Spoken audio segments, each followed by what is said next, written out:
तारीख 29 अगस्त 2023, समय हो गया है 11:10 AM। सुधरते नहीं हो तुम लोग, हैं? सुधरते नहीं हो, सुधरते नहीं हो।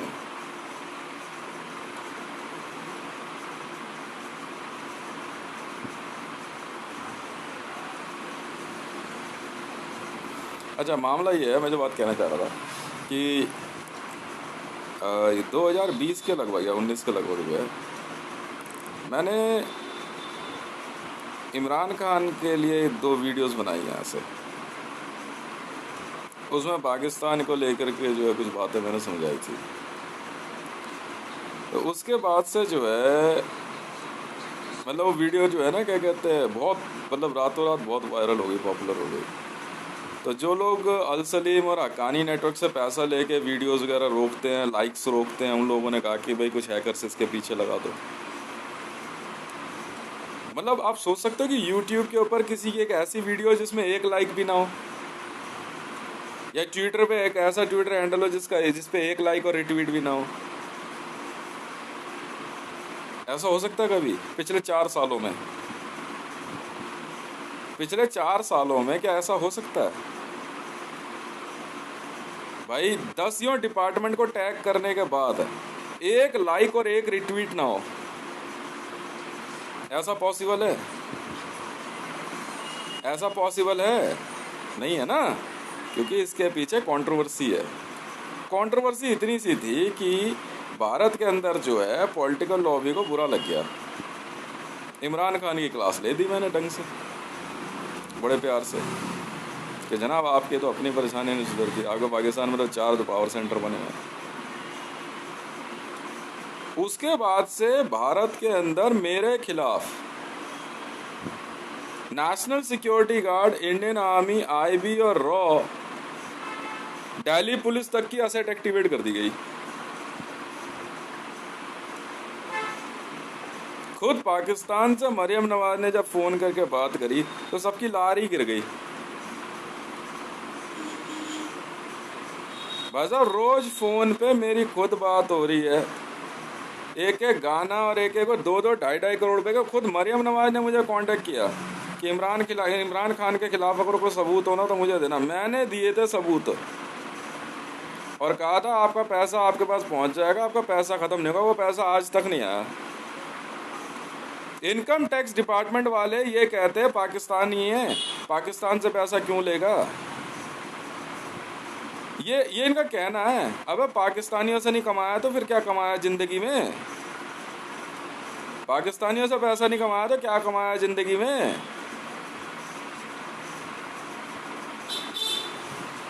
भारत के अंदर मतलब मैं पूरी पॉलिटिकल लॉबी का जो है, क्या कहते हैं, दुश्मन हो गया, क्योंकि मैंने पाकिस्तान का विरोध कर दिया।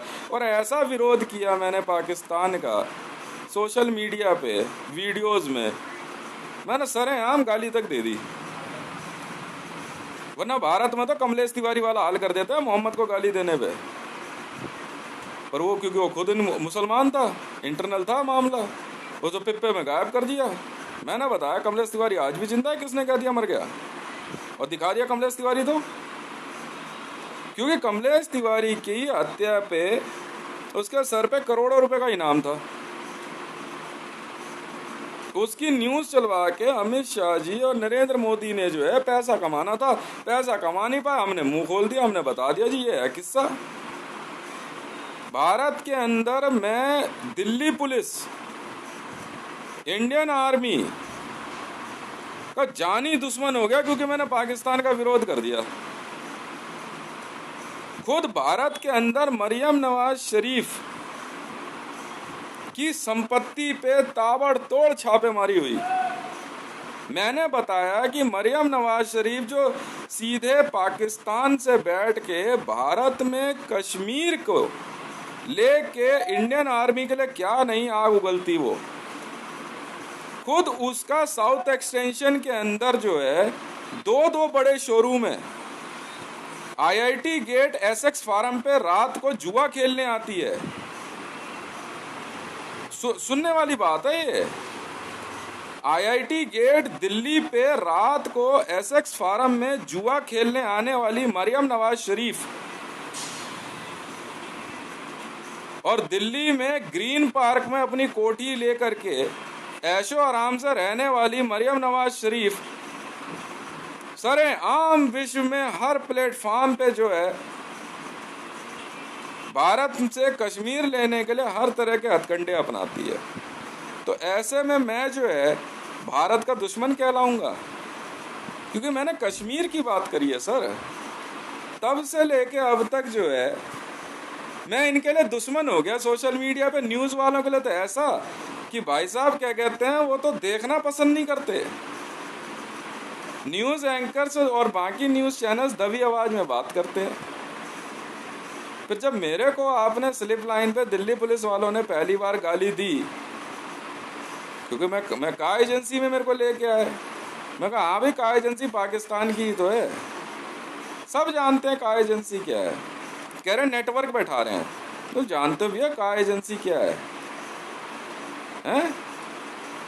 तो ये माने नहीं। भारत के अंदर मरियम नवाज शरीफ के छुपे हुए गोदामों पे छापेमारी मैंने करवाई सर। किस प्रकार मरियम नवाज शरीफ दिल्ली के Maidangarhi, Chhatarpur, South Extension, Golf Link, Karol Bagh, Tilak Nagar, Ghaffar Market, Nehru Place में अपनी दुकानें चलवा रही है और सरेआम जो है कश्मीर लेने की बात करती है।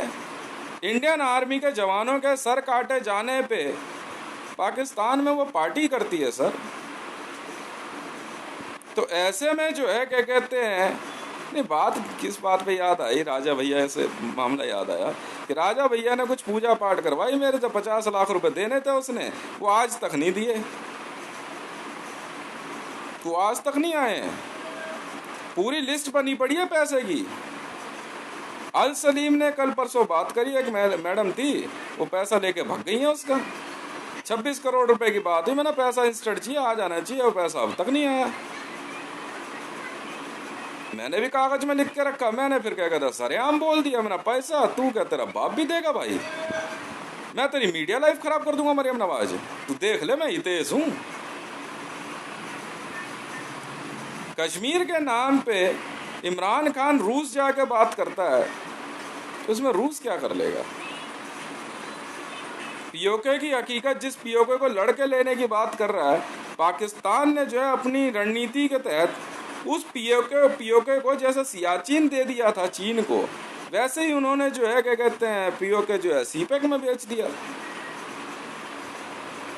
इंडियन आर्मी के गले की हड्डी बन चुका मेरा वो सौदा, जिससे इनको ये भरोसा नहीं हो रहा है कि यार सीपेक हितेश ने खरीद लिया चाइना से, तो मैं जाके महरौली थाने में पहले बैठ के वहां के सब इंस्पेक्टर को ये समझाऊं कि मैंने ये पैसा कमाया कैसे है। मैं राजा भैया साहबुद्दीन और नरेंद्र मोदी को पहले ये कहूं कि तन समर्पित मन समर्पित और तुम्हें क्या दूं। उससे पहले तो भारत में देशभक्त होते नहीं है ना। एक देशभक्त को पाकिस्तान की एक महिला के शरीर के लालच में किस प्रकार से प्रताड़ित किया जाता, मैं उसका जीता जागता उदाहरण हूं सर। मैं अपने घर के अंदर सबको नकारा बेकार तो यूं लगूंगा ना, क्योंकि मीडिया में इतना पॉपुलर हो गया, तो मेरे से मेरा भाई क्यों नहीं पूछेगा कमाता क्यों नहीं है। क्योंकि जगदीश कोड मैंने नहीं बनाया था, ये बात मुकेश जी बताएंगे। मुकेश जी, इमरान खान का जगदीश कोड कहाँ से आया, मुझे क्या लेना देना, जवाब आप दोगे सर, जवाब आप दोगे, मैं क्यों दूं, मैं क्यों दूं, आप जवाब दोगे मुकेश जी। आप जाओ ना आईबी और रॉ के ऑफिस में, एक आप यार आईबी और रॉ वाले इतने सवाल कर रहे हैं, मैं कह रहा हूँ सर एक सवाल पूछ लो ना मुकेश जी से। तो घर में घुस के मारेंगे, बहाने से मारेंगे। मैं हंस रहा, मैंने ऐसे करके ना आईब्रो उठाई, मैं को कुछ ज्यादा नहीं कर रहा, जा भाई, क्योंकि अभी तो मैं शुरू भी नहीं हुआ हूँ यार, अभी तो मैं शुरू भी नहीं हुआ हूँ। मेरे बच्चे को बहाने से स्कूल में बच्चा पानी पीने गया, वो बाहर उसको पनिशमेंट दे दी, क्योंकि मैं जानता था ना कि प्रिंसिपल ईरान से है, तो ईरान को तो बुरा लगेगा ना कि बात कश्मीर की है। तो भारत में अचानक ईरान की एसेट एक्टिवेट होकर के हितेश के खिलाफ क्यों नहीं जाएगी? भारत के अंदर आराम से कह गया था मोरनी की तरह नाचने वाली मरियम नवाज शरीफ को हमने बताया सर वो देखो ना साउथ एक्सटेंशन में जारा शोरूम इसी का है जो कश्मीर लेने के लिए इंडियन आर्मी के जवानों का सर काटे जाने पे हंसती है और पार्टी करती है। भारत के टुकड़े करने की इच्छा रखने वाला गजवाए हिंद का मालिक क्या कहते हैं गाजी खान, उसकी बेटी सरताज गुल वजीर इमरान खान की असली वाइफ है सर। बाकी 3 तो उसकी बहनें हैं जिनको मीडिया में ये जो है क्या कहते हैं इस्लामिक रिपब्लिक के जाबाज जो है अपनी बीवी बताते हैं। इमरान खान का जगदीश कोट बताएगा मुकेश आके आईबी के ऑफिस में, मुकेश हाथ उठाया आपने मेरे पे, बहुत दुख हुआ मेरे को। अरे यार बाहर से बात करना, कोई बात करनी मीडिया में करना, हमारे खिलाफ बोल के दिखा कोई कोड, हमारे खिलाफ बोल के दिखाना।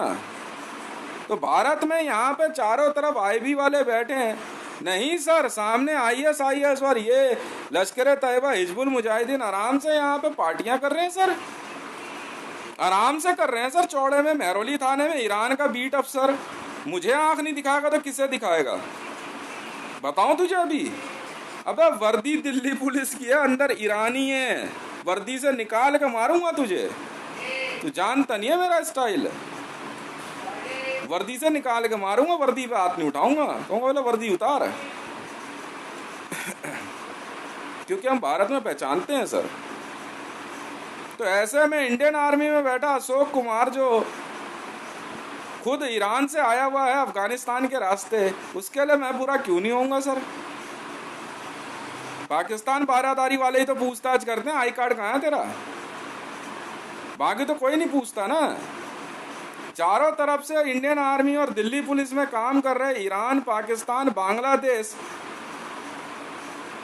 कि सारी असट एक्टिवेट होकर के सब महरौली थाना, सतबड़ी और मैदानगढ़ी थाने में पहुंच गए। काके वर्दी से निकाल के मारेंगे तुझे हम, वर्दी के अंदर तू ईरान से है, याद रखियो हम असली वाले हैं, अभी तो हम शुरू भी नहीं हुए। यहाँ मुझे कमलेश तिवारी मत समझियो, समझ में आ रही है? 5 फुट 9 इंच हाइट है, समझ रहा है? बहुत अच्छे से, ये भारत है।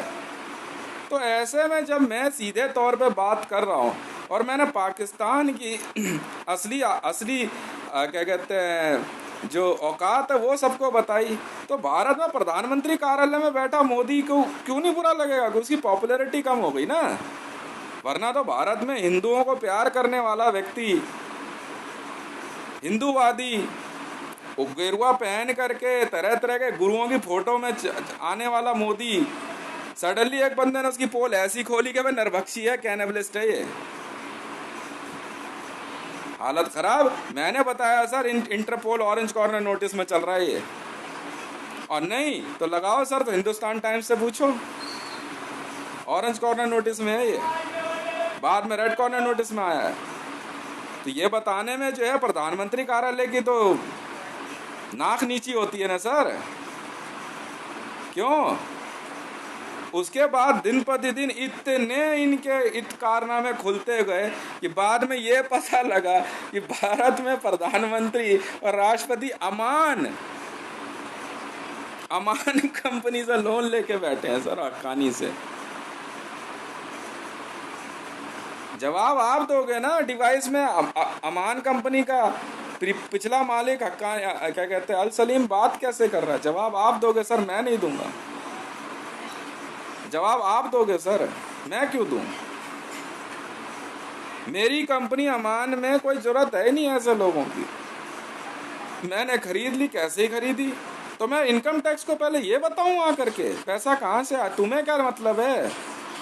जो कंपनी भारत के अंदर, मैं आपको बताता हूँ, भारत के अंदर एक ऐसी समस्या थी जिसकी वजह से भारत तरक्की नहीं कर पाता था, और करोड़ों लाखों अरबों रुपया सालाना सऊदी अरेबिया में जाता था। दुबई तो एकदम यार बुर्ज खलीफा भी बन गया दुबई में, क्या भारत में क्या मतलब हो गया यार, यहाँ तो डीएमआरसी के भी रेट हाई हैं, क्या बात हो गई।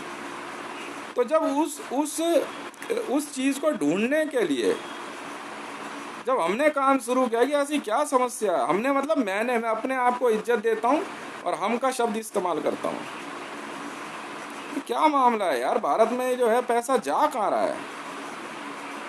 ट्रक के ट्रक जो है बाय रोड पाकिस्तान जा रहे हैं, आर्मी वाले भी नहीं रोक रहे। क्या बात हो गई यार, किस चीज़ का पैसा है। जब जांच करी, मैंने खुद करी सर, किसी की मदद नहीं ली, अकेले करी मैंने। मैं नहीं गया किसी का एहसान लेने, मैं नहीं गया। तब पता चला सर, अमान और हक्कानी कंपनी का पैसा ले रखा है इन्होंने, हाई रिस्क लोन लिया हुआ है। 14 हक्कानी कंपनी 14% पर डे पे ब्याज पे लोन देती है और बदले में जमीन की रजिस्ट्री ले लेती है। हजारों हजार एकड़ बीघे जमीन रजिस्ट्री करा लेने वाला अल सलीम और हक्कानी, एक तालिबानी जो है, आसानी से बॉर्डर के उस पार ट्रक जा रहे हैं। विजिलेंस में जब पहली बार छापा पड़ा, ट्रक तो रोक लिया गया। वो कह रहा रुक नहीं सकता जी, वहां से वायरलेस आ रहा, भैया लोन का पैसा जा रहा है, इंटरेस्ट है ये है। कौन सी कंपनी है जी? कह रहे ये नहीं बताते हमने ट्रक रोक लिया, हम भी नहीं जाने देंगे, हमने ट्रक रोक लिया, मैंने साइड खड़ा कर दिया वैसे। ट्रक भाई साहब बाय रोड और बाय एयर हमने पैसा ही रुकवा दिया। मेरे जैसे भारत के अंदर बहुत से ऑफिसर हैं, सैल्यूट है सर आप सभी को। बाद में पता चला कि ये तो अमान कंपनी है भाई, सऊदी अरेबिया की कंपनी है। ये 2 करोड़ रुपए का हाई रिस्क लोन भारत में देती है और उसके बदले में जमीन की रजिस्ट्री ले लेती है, और ट्रक के ट्रक नोट जो है बॉर्डर से उस पार जाते हैं। ये था भारत की तरक्की ना, मतलब भारत की तरक्की ना होने का कारण। खुद जब भारत का प्रधानमंत्री नरेंद्र दामोदर दास मोदी अमान से 2 करोड़ का लोन लेके बैठा है और बाद में उसी लोन को कंटिन्यू करने के लिए, अरे रुक जा भैया मोदी, तेरी पूरी कहानी तो सुना दूं जनता को। बाद में 598 करोड़ रुपए का लोन लिया गया है, 600 करोड़ का लोन है। मोदी जी ने खुद 600 करोड़ का लोन दिया है। हमने पूछा अल सलीम की गिरवान पकड़ के, क्या बात है बे? तब पता चला सर, शुरुआती कागज बनाने के लिए 2 करोड़, ठीक है, और बाद में 598 करोड़ रुपए का लोन लिया गया है। जी हाँ, 598 करोड़ रुपए का जो लोन लिया गया है वो आपका जो है 8% पर डे ब्याज पे है। 11 जून 2022 को लिया गया है। जी हाँ, लोन बढ़ाया गया फिर। ये करने वाला अल सलीम और उसी के तहत भारत के प्रधानमंत्री कार्यालय का नाम चेंज करके कागज बनाए गए हैं सर। और ट्रक का ट्रक नोट खुद आरबीआई का गवर्नर इस बात का जवाब देगा। आप समझ रहे हैं? तो क्यों नहीं भारत से पैसा आसानी से जाएगा?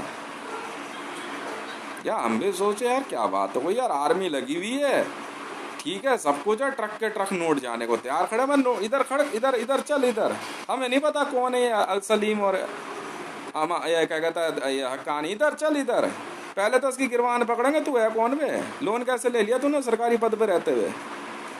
यहाँ तो भारत की राष्ट्रपति द्रौपदी मुर्मू भी लोन लेके बैठी है।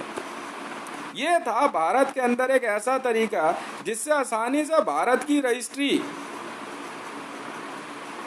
सऊदी अरेबिया के किंग के पास पहुंच जाएगी, मुसलमानों के पास। तो भाई साहब ये बताने वाला हितेश, अगर हितेश इनकी आंखों की किरकिरी नहीं बनेगा तो कौन बनेगा सर? क्योंकि इतनी बड़ी सच्चाई राजदीप सरदेसाई के हाथ नहीं लगी ना, वो सौदा कर लेता अल सलीम से कि बात बोल मत, हमने तो नहीं किया सौदा अल सलीम से। हमने कहा मैंने मार इसको, है ना, अब मार इसको। क्योंकि मैं न्यूज़ बेचता नहीं, मैं न्यूज़ खरीदता नहीं। दिल्ली में लाल किला कुतुब मीनार तक जो है किस किस सौदे में आ रहा है, अल सलीम जी वो बात नहीं करेंगे तो कौन करेगा? किस प्रकार भारत को बेचा जा रहा था अमान और हक्कानी कंपनी के थ्रू मुसलमानों को। मैंने यही तो बताया है सर, इसीलिए तो बुरा हूँ। सरेआम 4 गालियाँ पड़ती है, फर्क नहीं पड़ता। बहुत ढीठ किस्म का आदमी हूँ, बहुत ढीठ हूँ। मेरे बच्चे, मेरी वाइफ, मैं कोई कुछ बोले, मैं कहा भाई मैं अपनी जांच नहीं रोकूंगा। ऐसे ही थोड़ी बागा बॉर्डर से अल सलीम चौड़ा होकर चला आ रहा है। मैं क्या बात हो गई भाई, कौन आ रहा है ये? कह रहे अल सलीम है। मैं भैया अल सलीम कौन है यार? हमने भारत में बहुत पैसा दिया है, हम अपना पैसा ले लें। कौन सा पैसा दिया यार इसने? वसूली करेंगे तो वसूली कर भाई।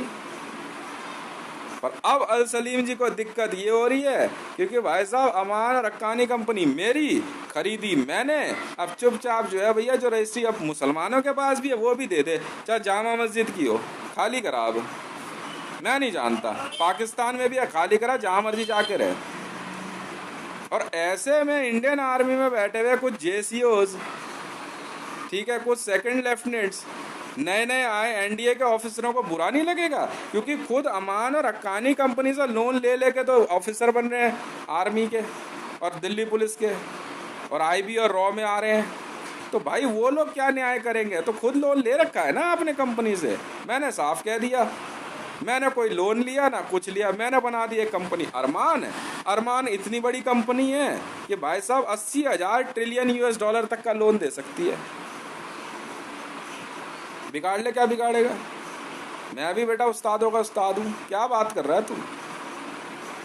और अल सलीम जो अपना लबादा ऐसे लहराते हुए आके आराम से बात करता है, और भारत में जो है क्या कहते हैं, मंदिर, हाँ जमीन जायदाद खेत आराम से रजिस्ट्री करा रहा है चौड़ा होके, और आर्मी वाले उसको सिक्योरिटी दे रहे हैं। कौन है यार ये आदमी? मेरी वीडियो और मेरे गाने डिलीट करा दिए इसने, और ऐसे अनाप शनाप ऊल जुलूल तर्क देता है ये, मैं हैरानी होती है। तो इस प्रकार भारत धीरे धीरे गुलाम हो रहा था सऊदी अरेबिया का, ये मैंने सच्चाई बताई। तो भारत में reserve bank of India revenue department को बुरा क्यों नहीं लगेगा? होम मिनिस्ट्री में बैठा हुआ अमित शाह खुद लोन लेके बैठा है, डिफेंस मिनिस्ट्री में बैठा हुआ राजनाथ सिंह खुद लोन लेके बैठा। अल सलीम बागा बॉर्डर से सीधा गाड़ी में आता है, सीधा प्रधानमंत्री कार्यालय में आके चिल्ला रहा है, फिर गृह मंत्रालय में, फिर उधर। अब हम कह रहे हैं महंगाई, कह रहा महंगाई, दूध के दाम कम नहीं होंगे, हमें पैसा चाहिए। कि मदर डेयरी का GM भी वैसे ही है। हमने कहा डेटा निकाले इसका, हम देखें अल सलीम की क्या औकात है हमारे आगे। हमने भाई साहब कुछ नहीं किया। इसने क्या करा, अल सलीम ने आते के साथ एक जगह भारत माता की फोटो लगी थी, हटाओ इसको। हमने अल सलीम का हाथ जो है ना, कुछ नहीं किया सर, खोलते हुए तेल में डाल दिया, गरम गरम डाल। पैसा कहाँ है बे? अब पहले अल सलीम पूछता रहा सबसे, अब हमने पूछ लिया पैसा कहाँ है मेरा। अब बारी बाकी सबकी है। भारत में हिंदुओं के साथ अत्याचार क्यों नहीं करेगा अल सलीम? गुजरात दंगा क्यों नहीं होगा? नॉर्थ ईस्ट के अंदर अल सलीम चौड़े में जा रहा, ये वीडियो रिकॉर्डिंग पुरानी है नॉर्थ ईस्ट की। जब्ती के नाम पे जो है क्या कहते हैं, जब्ती के नाम पे दंगे फसाद कर रहा है। भाई साहब मैंने अल सलीम के उसमें लोन की ये जिन के मकान मैंने जो है क्या कहते हैं खरीदे, 18 मकान चौड़े में बोल रहा हूँ, 4 गुना कीमत दे के खरीदे हैं। और ये ज़्यादातर इनमें से जो सभी हैं, सब इनमें से ईरान, पाकिस्तान और आपका क्या कहते हैं नेपाल, अफगानिस्तान के जासूस है। खुद तो रिटायरमेंट जी रहे हैं और अब अपने बच्चों को तैयार कर रहे हैं। ऐसों को IB और रॉ वाला क्यों नहीं छोड़ेगा? क्योंकि वो यहाँ जो IB का पहले ऑफिसर था वो अमान का लोन लेके बैठा है और फिर कह रहा है कि मैं जांच के लिए। अब लोन क्यों लिया तूने लोन क्यों लिया? मैंने तो मरियम नवाज से पैसे लेने थे इसलिए कहा था फीस भर दियो मेरी। मैं तो पैसा लेना है इसलिए कह रहा हूँ मेरा खर्चा दे दियो।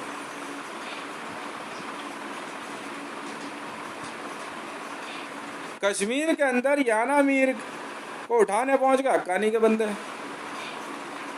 याना मीर से मेरी बात हुई, याना मीर खरीदे जमीन खरीद ले, मैं खरीदने को तैयार हूँ, सौदा हो गया जी।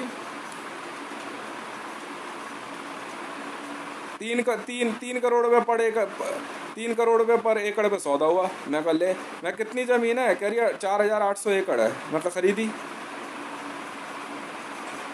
तो अल सलीम को बुरा लग गया। अल सलीम हम खरीदेंगे। अबे तुझे पैसे से मतलब है बे, बाद में कुछ नहीं। वो खेल नहीं पाया गेम। 80 लोनर तो टोटल थे इसके पास, 89 लोनर्स थे इस पे, 80 थे, 80 लोनर टोटल थे। वो भी 80 लोनर ऐसे थे जो इसके अपने घर परिवार के। ऐसा पता नहीं है असली खेल। ये कंपनी मेरी है, समझ में आ गई? क्यों लिया सरकारी पद पे रहते हुए लोन? मैंने अब पकड़ इसकी गिरवान। आराम से भारत की रजिस्ट्री, प्रधानमंत्री कार्यालय, राष्ट्रपति भवन, इंडिया गेट, चावड़ी बाजार, सदर बाजार, आजादपुर मंडी, ओखला मंडी, आराम से ये यमुना बैंक आराम से तैयार कर रहा है बैठ के भैया।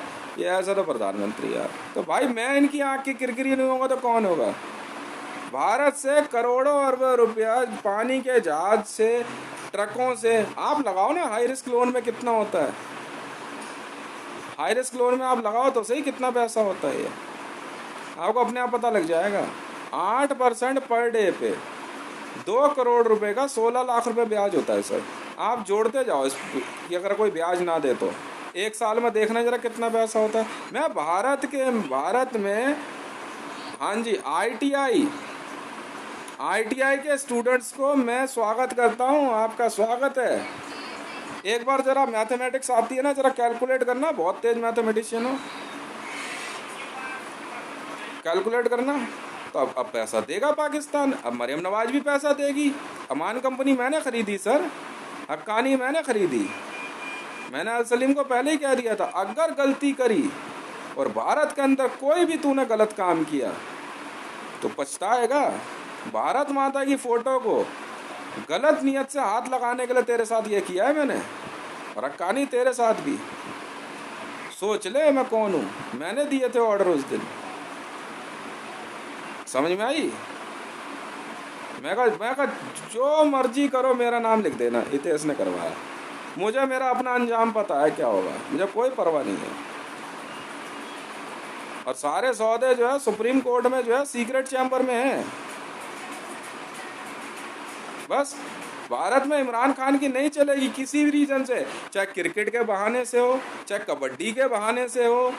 यहाँ ईरान से जासूसी का रिलेशन कबड्डी के बहाने से, स्पोर्ट्स के बहाने से भारत के साथ कोई रिलेशन नहीं चलेगा भैया।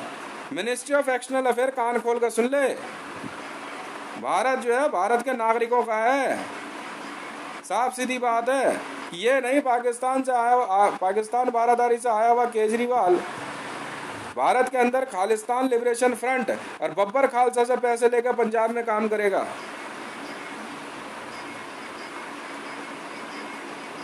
बात कान खोल कर सुन लो। आप कुछ भी न्यूज में दिखा रहे हो, हमें दिखता नहीं है क्या? जो नहीं दिखा रहे वो हम बता देंगे पब्लिक को। मैं कह रहा हूँ भारत की जनता को कहीं पे भी सरेआम नरेंद्र दामोदर दास मोदी, राजनाथ सिंह, अमित शाह, कोई भी दिखे सरेआम बुला लो, इधर ही हो। तूने अमान कंपनी से लोन लिया हुआ है, सऊदी अरेबिया की कंपनी से, हैं? और वहीं मारो इसको। भारत की जनता पूछ लेगी ना। क्यों आप पूछने में डरते क्यों हो भाई? मेरे से पूछ लो ना कहीं पे भी। मैंने नहीं लिया भाई साहब, क्यों लूं? जरूरत क्या है मेरे को?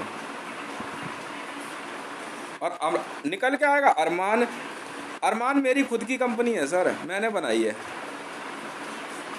अमान और हक्कानी से नहीं लिया हुआ, ये गेम था अरमान में, ओनरशिप में लेना ही पड़ता है। जी हाँ, मैंने उठा लिया अरमान में लोन, बाढ़ में जाओ। अमान किसी सऊदी अरेबिया कंपनी या किसी मुसलमान का 1 रुपए का भी देनदार नहीं हूँ मैं, किसी भी व्यक्ति का 1 रुपए का भी देनदार नहीं हूँ मैं। कि वहाँ पद पे बैठने के बाद अब तो पहले हमारा पैसा जाएगा। मरियम नवाज शरीफ जी ने जब अमान से पैसा लिया तो उन्होंने शहबाज शरीफ जी को मैसेज कर दिया कि मेरे लोन का जो ब्याज है वो आप दे दिया करना। प्रधानमंत्री कार्यालय से पाकिस्तान का कहीं से हमें क्या मतलब है? कश्मीर ऐसे कैसे ले लेगा ये? अरे मैडम जी, आप पहले ब्याज के पैसे दे दे, मैं फालतू बात नहीं सुनूंगा। मैंने कहा था जिस दिन भी आपने भारत के खिलाफ आंख तिरछी करी उसी दिन बुला लेंगे आपको। कोई लोन वोन माफ नहीं होने वाला आप में से किसी का, चाहे आप रब्बी भी ज्यादा जियो और चुपचाप नौकरी करते रहो। मैं इसलिए इनको बुलवा लाया भारत में, नौकरी मैं दे दूंगा जी आपको, समझ में आ गई? मैं दिलवा दूंगा नौकरी आप सबको। नहीं, वो फालतू का काम नहीं करवाता मैं किसी से। और मैं ये भी नहीं कि मतलब पर्पसली आपसे झाड़ू लगवाऊं या पोछा लगवाऊं। मैं ऐसा आदमी मैं किसी को इंसल्ट नहीं करता, बात खत्म। पर अगर अल सलीम या हक्कानी जैसे लोगों ने दोबारा कभी ऐसी गलती करी ना, तो अगली बार सर के बल डाल दूंगा कढ़ाई में। जानता नहीं मैं कौन हूँ। आप ईरान से हो, किसी भी संगठन के जरिए भारत को कमजोर करने के बाद आप किसी नेता को बुला लो, इधर ही है भैया। आप अजीत शर्मा को बुलाओ भागलपुर में, इधर ही है। तूने अमान से लोन लिया हुआ है, हक्कानी से हैं, और लोन देना नहीं है, और आसानी से भारत की संपत्ति विदेशियों के नाम हो जाएगी सर, क्योंकि जानबूझ के लोन देंगे नहीं। जब मर्जी जाएंगे, यार 2 करोड़ रुपए दियो, वो फिर से लोन में जोड़ करके अल सलीम दे देता था 2 करोड़ रुपए, ब्याज चल रहा है उसका, कभी 200 करोड़, कभी 40 करोड़, कभी 50 करोड़ जोड़ते जा रहे हैं। और रजिस्ट्री के नाम पे जो है, जो अपनी ये दादागिरी से जिन जमीनों पे कब्जा करते हैं, ठीक है, वो उनको ही रजिस्ट्री दे देते हैं। गुड़गांवा के शॉपिंग मॉल का एक बहुत बड़ा उदाहरण है। मैंने आईबी को रोक दिया था, मैं कहा डील मत रोकना, डील होने दे, सबूत है ये, लेने दे लोन, 410 करोड़ है ना, मैंने कहा जाने दे पैसा, कहीं नहीं तो डील रोक दे, डील मत रोकना कोई भी। गुड़गांवा पुलिस, हरियाणा पुलिस, मैंने सबको बोला था, मैंने जांच रोक दो तुम, जाने दे पैसा। ये लोन ले रही है नहीं ये मैडम, 410 करोड़ का लोन ले रही है ना गुड़गांवा शॉपिंग मॉल पे। भाई साहब, गुड़गांवा का एमजीएफ शॉपिंग मॉल, उसमें आरडीएक्स रख के, पहले उसमें आरडीएक्स रखा गया, उसके बाद गुड़गांवा का शॉपिंग मॉल उसके असली मालिक से किसी और ने अपने नाम कराया, और जिसने अपने नाम कराया उसने उसी शॉपिंग मॉल पे हक्कानी से 410 करोड़ रुपए का लोन लिया है। तो नहीं हुआ ये आतंकवाद? हाँ या ना? मतलब पहले आतंकवादी आसानी से जो है, क्या कहते हैं, किसी भी जगह पे आरडीएक्स रख देंगे, और फिर वो शॉपिंग मॉल अपने नाम करा लिया, और उसके बाद हक्कानी से 410 करोड़ रुपए ले लिया, उसका पैसा आता रहेगा, यहाँ से आराम से राजा महाराजा की जिंदगी जिएंगे। मैंने कहा आईबी के लड़कों को और दिल्ली पुलिस को, खबरदार जो किसी ने जो है, क्या कहते हैं, रेड करी तो जाने दे, आसानी से लोन होने दे। यही तो सबूत है जो चाहिए मेरे को। हाथ तोड़ दूंगा एक एक के अगर किसी ने हाथ डाला इस केस में। मैं खुद बैठा हूँ पैसा आने देने का। मैंने भाई साहब, मैंने डील कराई, मैं बैठा था, कह रही हक्कानी से 410 करोड़ का लोन चाहिए, नोडल ऑफिसर मैं हूँ ना, गिरवान पकड़ के बनाऊँ, चलने दे। बहुत पहले का डाला हुआ हक्कानी से, लो जी, मैं हूँ ना वो आदमी। मैं कहा जाने दे पैसा, हाथ तोड़ दूंगा एक एक के, स्पेशल स्टाफ से लेकर के आईबी और सारे डिपार्टमेंटों के। पारा 7वें आसमान पे होगा अगर लोन रोका इसका तो। 410 करोड़ का लोन है, होने दे। ये रंगे हाथ सरेआम ये इतना बड़ा केस है जो कि सुधीर चौधरी के हाथ नहीं लगा ना डीएनए में, तो बेच देता आसानी से, सौदा होता ना, जिंदल से जैसे करने गया था 100 करोड़। मैं नहीं करता भाई साहब, बात मेरे देश की है, समझ में आ गई? बात खत्म। अब 410 करोड़ पे आ रहा है, जांच है भैया। मैं कहा जाने दे पैसा लैंड हो गया, बिल्कुल हो गया लैंड, पैसा 410 करोड़ पे लैंड हो गया। मैं कहा अब रख दे फाइल पे हाथ, अब उठा ले फाइल, अब चल, अब बैठ आराम से। ये रंगे हाथ सबूत है इस बात का कि किस प्रकार गुड़गांवा का एमजीएफ मॉल, जिसमें आरडीएक्स लगाया गया और लगातार और अच्छा खासा आरडीएक्स, आसपास के कई शॉपिंग मॉल कब्जे में लिए गए, और उसके बाद उसका मालिकाना हक चेंज हुआ, और मालिकाना हक चेंज होने के बाद उस पर 410 करोड़ रुपए का पहला लोन उठाया गया है सर, हाई रिस्क लोन। और ना देने की सूरत में वो आसानी से हक्कानी का हो जाएगा, तालिबान का। इसी प्रकार भारत का Taj Palace, Babbar Khalsa, Khalistan Liberation Force, आपका आईएसआईएस के नाम हयात गया, इसी तरह से हुआ। बड़े आसान है, बहुत आसान काम है। और हम यहाँ का अपनी हंसते ऐसी मराने बैठे हैं ना। मगर अगर बेटा लोन किसी ने रोका, पैसा नहीं पहुंचने दिया, मारूंगा बहुत। 410 करोड़ कोई बड़ी बात नहीं है, जाने दे, जांच बहुत बड़ी है। और भाई साहब वो 410 करोड़ पे पहुंचाने वालों में मोदी साहब नाम भी तो बता दो किन किन के हैं। बेवकूफ समझा है क्या? हैं बेवकूफ समझा है क्या? खाल खींच लूंगा मैं धौला कुआं स्पेशल सेल की, भूल जाऊंगा मैं तुम वर्दी वाले हो। अगर किसी ने जांच में हाथ डाला तो पैसा लैंड होने दे बस। और पैसा आ रहा है अभी, पैसा लैंड होने दे, रंगे हाथ पकड़ना है इनको, ठीक है बेटा। पैसा लेके जाओगे का, मैं भी इनका बाप हूँ। मैंने क्या करा जी, जैसे ही पैसा लैंड हुआ मैंने बिल्डिंग ही डाल दी टॉप सीक्रेट में, बाहर में जा। और उसी बिल्डिंग में जिस जगह पैसा रखा था वहां मैंने उसी बिल्डिंग को अरमान में जो है क्या कहता उठा करके लोन उठा लिया उस पे से, क्योंकि बिल्डिंग मेरी थी पहले से। पैसा मैंने दिया था, वो पैसा दिया नहीं, मैंने लोन उठाया, बिल्डिंग सील, पैसा वहीं के वहीं है, जांच ही है भैया। बोल शंकर भगवान की जय। ऐसे ही बोलते थे जनाब, हम भी बोलते हैं भाई साहब, ठीक है ना। हाँ जी, रंगे हाथ पकड़ा मैंने किस प्रकार भारत में इन वीवीआईपी बिल्डिंग को आसानी से आतंकवादियों को और मुसलमानों को दिया जा रहा था। क्यों सर? तो इंडियन मीडिया में क्या कहते हैं, प्रभु चावला जी पता है क्या कहते हैं, इसको बोलो मेरे से आके मिलके बात करे, देखो अभी बात हो जाएगी मीडिया। अरे तू जा यार, काम करने दे। मुझे जो है क्या कहते हैं वो कैमरे पे आने का इतना शौक है नहीं, मेरे पास खुद अपना फ़ोन का कैमरा है, बढ़िया काम करता है, मुझे कोई ज़रूरत नहीं है। इस केस के पीछे लगे थे, रंगे हाथ पकड़ लिया हमने हक्कानी कंपनी, रंगे हाथ पकड़ी है हमने हक्कानी, ठीक है। और अल सलीम भी पकड़ा गया, रंगे हाथ अमान पकड़ लिया हमने, रंगे हाथ पकड़ लिया। पहला केस पकड़ा मैंने अमान और हक्कानी का, तब दिए मैंने IB वालों में धर के। मैं कहा मेरे सामने बताया कर, ये 100 बार कह रहा हूँ काम होने दे, शांत रहे, अभी तू देख तो सही कहाँ निकल के आने वाला। पूरे भारत में रजिस्ट्रियाँ यहाँ रख, रजिस्ट्रियाँ यहाँ रख, अभी जांच चल रही है, कहाँ कहाँ RDX लगा है, पता करेंगे असली मालिक कौन है इन बिल्डिंगों के। वाह भाई वाह, बड़ा सियाना बन रहा है यार। पूरे चावड़ी बाजार के अंदर जो है RDX लगा करके जो है क्या कहते हैं लाला बनियों से आराम से जो है जामा मस्जिद के जो है मुसलमान नाम करा रहे हैं कागज हैं। और उसके बाद जो है उसमें जो है 2-2 करोड़ रुपये, 4-4, 6-6 करोड़ रुपये का लोन दे के सीधे तौर पे अल सलीम और हक्कानी ले रहा है। तो जानता नहीं है अल सलीम तेरा पाला किससे पड़ा है, ठीक है। मैं जब पहली बार देखा अल सलीम को, मैंने कहा थोड़ा कोई और बड़ा तोप ले आते यार, ये तो जा रहा यहाँ से इसके लिए तो जांच के लिए मुझे सोफे से भी नहीं उतरना पड़ा जिस दिन कोई ऐसी जांच लेके आया जिसके लिए मुझे खुद फील्ड में आके जा काम करना पड़े रंगे हाथ पकड़ा इनको मैंने, पैसा लैंड होने दे।